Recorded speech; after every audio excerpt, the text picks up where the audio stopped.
Hey YouTube, how y'all doing? It's currently raining balls outside right now, so God, I pray my power doesn't go get knocked out or some shit.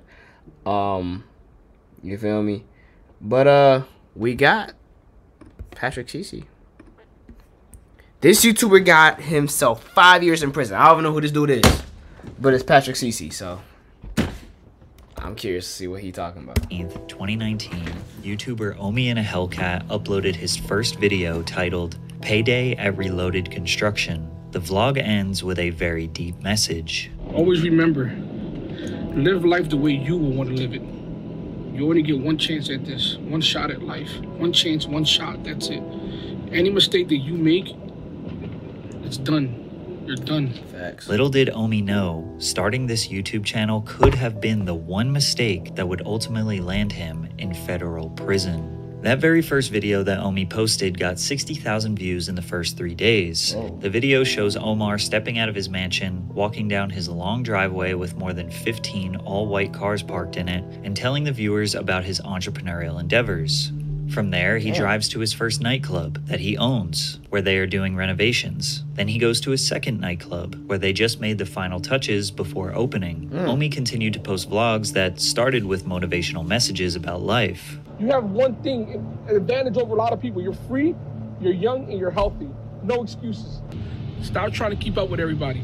Stop going out buying Balenciaga. Typically, the middle of his videos would be him tending to his businesses, buying expensive clothes, jewelry, new cars, vintage cars, tour buses, and even houses. Flexing. For a wildly successful man, he was relatable, down to earth, and kind, far from the narcissistic rich assholes we typically see on the internet. Within 2 months, he reached 100,000 subscribers. By the end of summer 2019, he had 300,000 subscribers. But every time he was asked about how he obtained his wealth, his answers were extremely vague. What do I do for a living? Started off as an app developer. As an app developer. By the way, App developer? I drink water. Yeah, drink your water, chat. You hear that? Drink your water. Definitely, yeah, he's definitely money laundering though. And I want to see his taxes, cause I know damn well that brother ain't taking no taxes. I guarantee that brother is not paying taxes. That brother is not paying taxes. Damn. But as Omi spent more time showcasing... Ill. Started as an app developer. By the way, drink water. But as... Steelers. Omi spent more time showcasing his lifestyle on the internet and being more open about how he made his money, he caught the attention of the FBI. And on November 20th, 2019, just 6 months after his first video, they raided his home. This case file shows 88 lines of personal property that... Okay, can I read this? Hold on, chat. Hold on. Let me see if can I zoom in on that? I can't even zoom in on that. Is that 5.2 million United States currency seat TD Bank? So they took all his bread.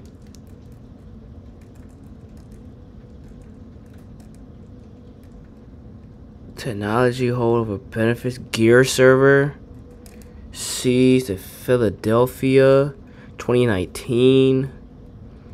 So they just taking money. Oh shit, yeah, this is definitely money laundering. Oh, they seized it. They took his Bentley and his Mercedes Benz, and he took his AMG. They took his AMG. It wasn't even registered to him. His Jeep, took his Dodge, his Lambo, his motorcycle, his Camaro, his Durango. Another motorcycle. They took all his cars. Damn, they took all his cars, bruh. They took all his cars. That's crazy. 350. He got a Challenger, Gladiator. He had a Can-Am. He had an Audi, KTM, Mustang. He had another Huracan, and then he had a Aventador. Jeep Grand Cherokee, another Benz. Had a GT, another Cherokee. He had a Cherokee Trackhawk, another Mustang, a Charger, a Tahoe, a Civic. Camp Price, BMW, Corvette, Dodge Ram,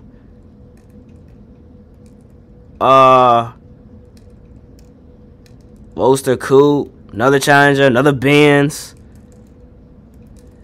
Damn, they just took all his shit. What else is down here? Oh, and they took all his properties. They took all. So I'm assuming like these are all like his clubs.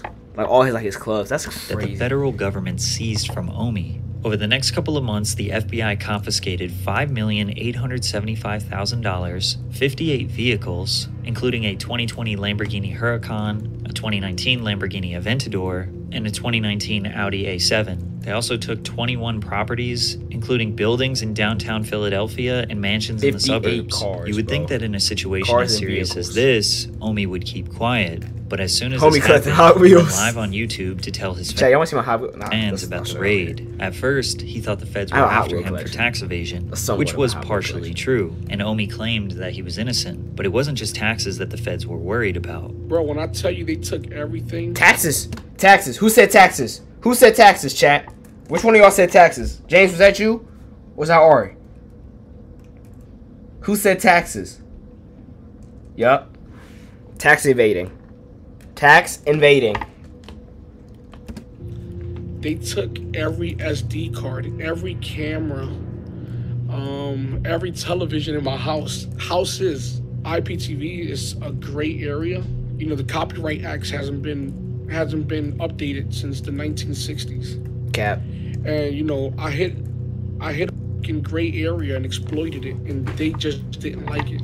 Omi thought he had found a loophole in the US copyright law and was exploiting it. Now, if at this point you're feeling extremely confused as to how this guy even got into this situation in the first place, this is exactly how his hundreds of thousands of fans felt. Ironically, once the feds raided him, that's when Omi started opening up about exactly how he made his fortune. But first, a word from today's sponsor. Bespoke Post is a month. Yeah, not my sponsor. Only W plug though. Or as a cat maker, bread, store your Patrick in a Hellcat Appreciate 20 at checkout, or go to bespokepost.com/PatrickCC20. Omi in a Hellcat, whose real name is Bill Omar Carrasquillo, operated a large-scale Internet Protocol Television, or IPTV, piracy scheme in which they fraudulently obtained cable television accounts and then resold copyrighted content to thousands of their own subscribers who could then stream or play back content. Oh, so this nigga's a scammer.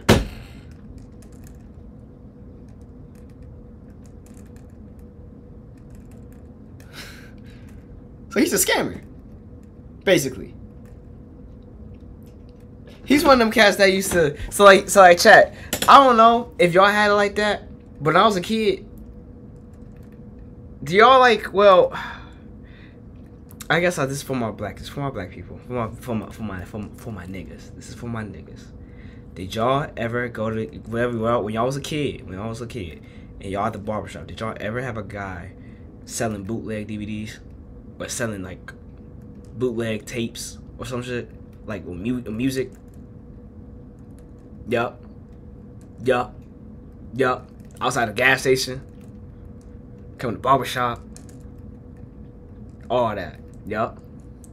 So that's what low-key what this nigga doing, but he is doing it on a way bigger scale. Way bigger scale. So like he's probably stealing from Netflix. All the streaming platforms, all them crazy streaming platforms, like Netflix, Disney Plus, Max, Hulu. You know what I'm saying? Craziness. That's crazy.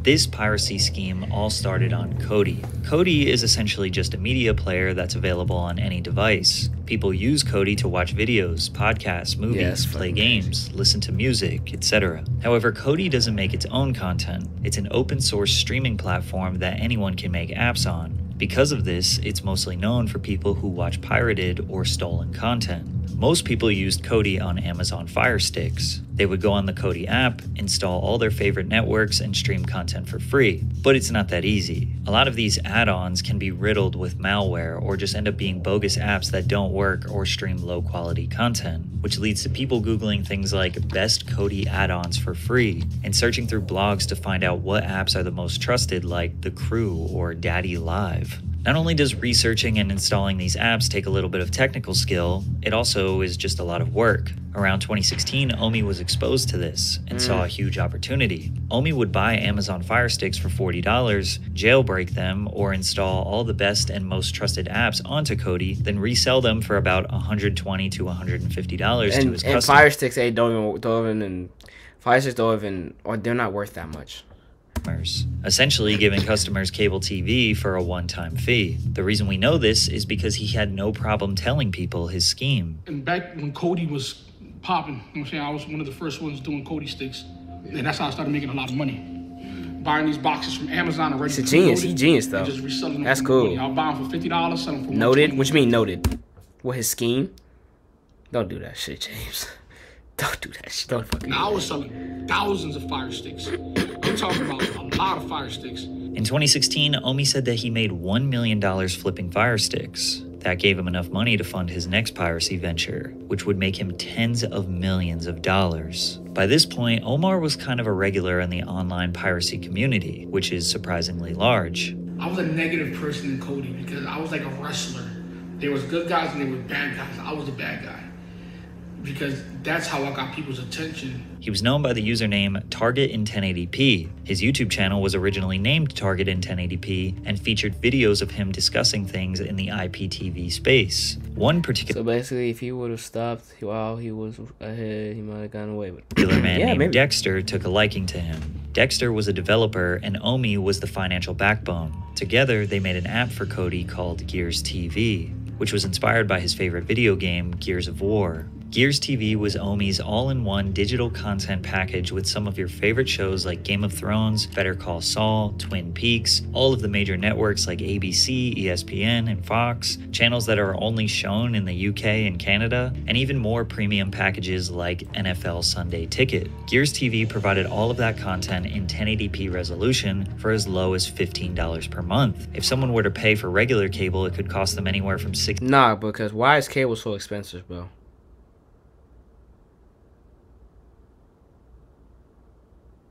Like, we have cable, but we're about to get rid of it because we have a Fire Stick and we all have YouTube TV.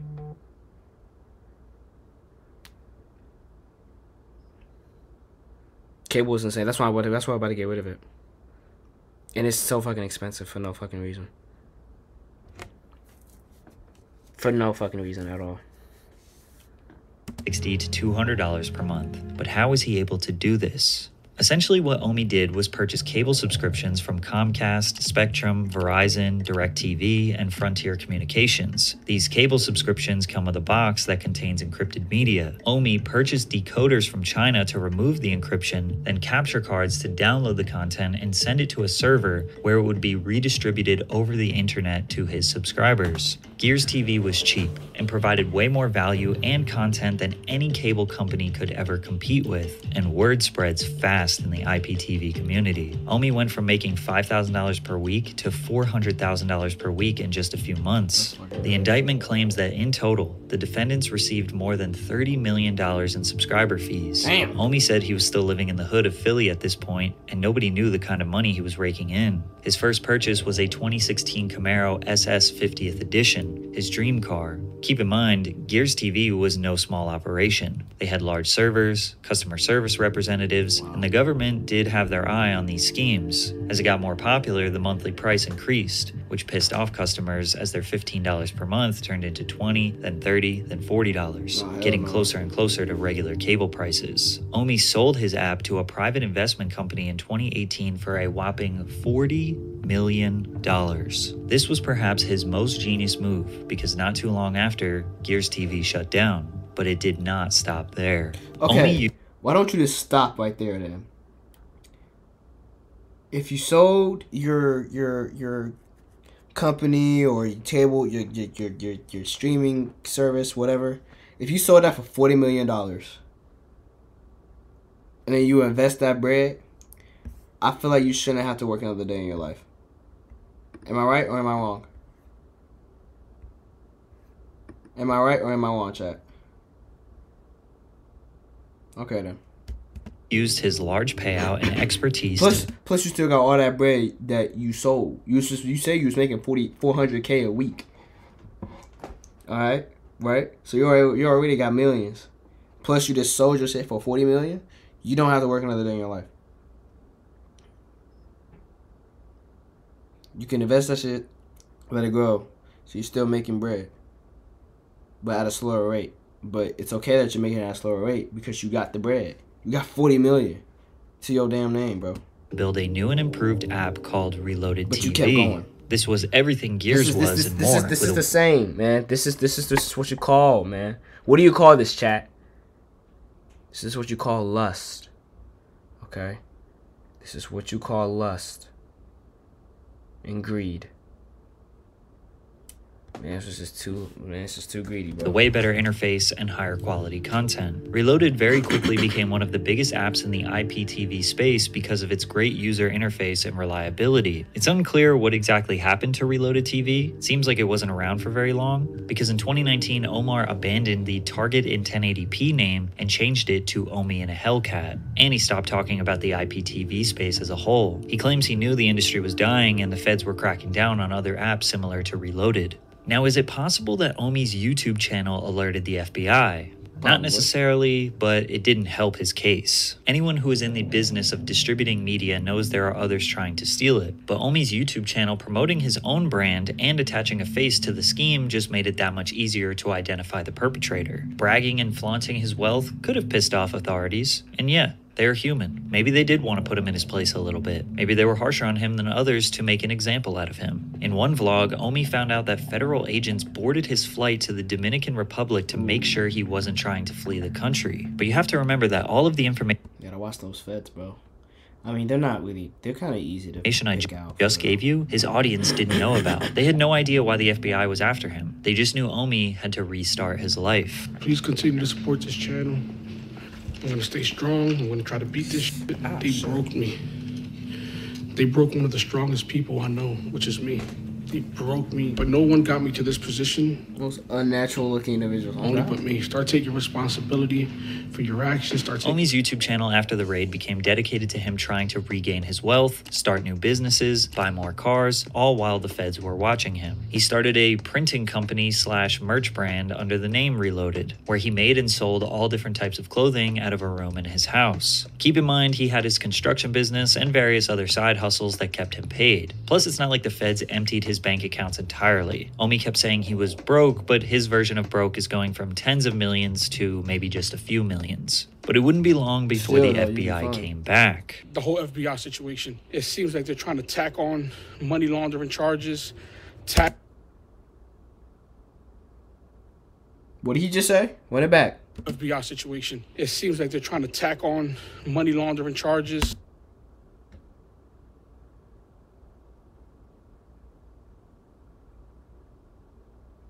You said it first? Let's check that. Let's check that. Let's check that. Hold on.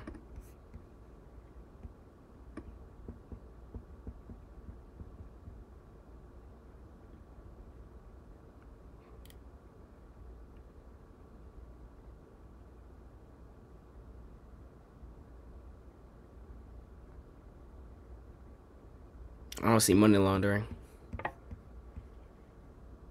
Me personally, I just don't see money laundering.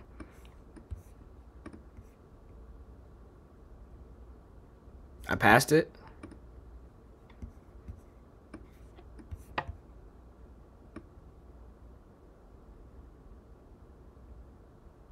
Money glitch 100% works. Send this code so this kid can never be me, not gonna lie. Oh, yeah. Okay, hold on. Ah! Leave. Yeah, you got it. You got it. But James, yeah, you said it, bro. Money laundering. Money laundering. God damn it, everybody's fucking editing their streams. Money laundering. That's crazy, bro. Tax evasion charges. From 2016 to 2018, when tax Omi evasion made tens charges. of millions Come of on, man. dollars, Y'all know he admits exactly. that he did Y'all not know pay his exactly what I'm talking about, taxes. too. However, he had a reason. He claims that the accountant he hired told him that she was CPA certified when she wasn't, and that she never paid his taxes the right way, but he was more than willing to pay the millions he owed. However, once he finally got together the money to pay his taxes, it was stolen from him. He posted a video titled, "I Got Robbed for $1 million," in which he claims that he took $920,000 out of the bank in cash to give to his accountant. He left for Dallas for 2 days, and while he was gone, someone cut the power off from his house and stole the cash, some electronics, and his girlfriend's purses. The funny part is, a lot of his own fans were suspicious. It seemed like Omi was trying to stash $1 million and throw off the feds by setting up a robbery. Sorry, IRS, I can't pay my taxes because somebody stole my money, and here's my YouTube video to prove it. Plus, you have to think, why would anyone bother stealing Xboxes and TVs when you have $1 million cash? Conveniently, this video was posted on the same day that Omi released his very first sneaker, the Omi Zeros, which was just a Nike Jordan 1 silhouette. Who the fuck is buying that? Who the fuck is buying that, bro? Seriously. Who the fuck is buying that?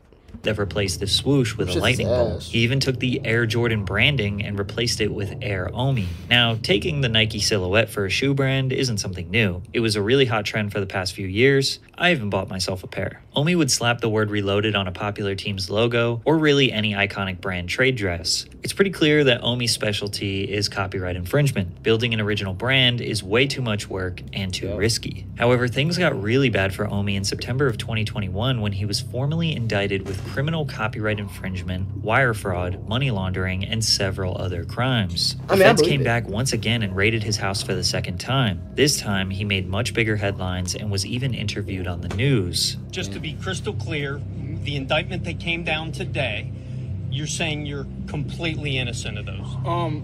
Not completely innocent would be a false statement. Now, ignorance is no excuse for the law. Again, you'd imagine someone would be quiet during this instance, or at the very least have their lawyer speak for them, but Omi was still convinced that he exploited the system. Omi's whole life at this point was dedicated to fighting this case. He barely uploaded YouTube videos, maybe once a month, and when he did, you could just tell this man's spirit was broken. But after months of deliberation from his legal counsel, Omi pleaded guilty in February of 2022. I'm letting you guys know that I'm pleading guilty. Long talks with my attorney, and it's the best option, you know.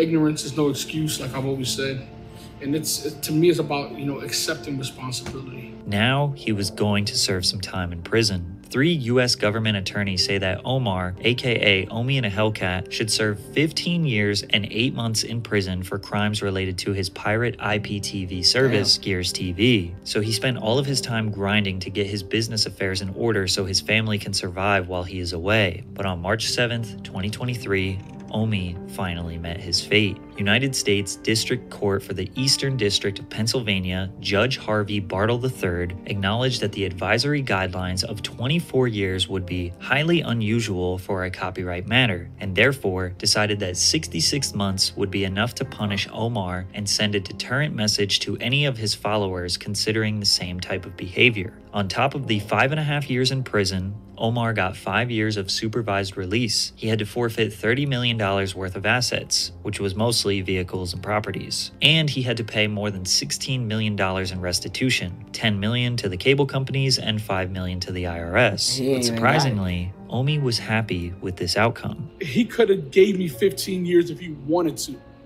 He really could have. He really could have. He could have gave me 15 years, and I guess no one would have questioned him on it. And to the fact that he gave me another chance with my kids, like I said, man, I'm always going to have that man in the back of my mind. Throughout this entire time, Omi's supporters have had his back, and a lot of them don't look at him as a scammer nor a fraudster. Probably because most people don't have sympathy for billion-dollar corporations. Omi was stealing from corporations and giving their product to regular people for a fair price. He came from nothing in the streets of Philadelphia and built an empire. However, that empire wouldn't have existed if it wasn't for the people who created the demand in the first place. Omi knows what he did was wrong, and he has accepted that he needs to do the time to pay for what he did. Just a few weeks ago, he surrendered himself into prison. If we have any faith in the justice system, we just have to hope that Omi comes out a better and changed man. I like that, man. I really do. You know what I'm saying, chat? I love it when guys know, or just when people in general know that they fucked up, but they take accountability for it and take accountability for their actions, take full responsibility, and accept the punishment. So, I really like that shit. No disrespect, Your Honor, but you didn't see the bet I was making. You're fucking stupid, nigga. I love y'all, man. Love you, man.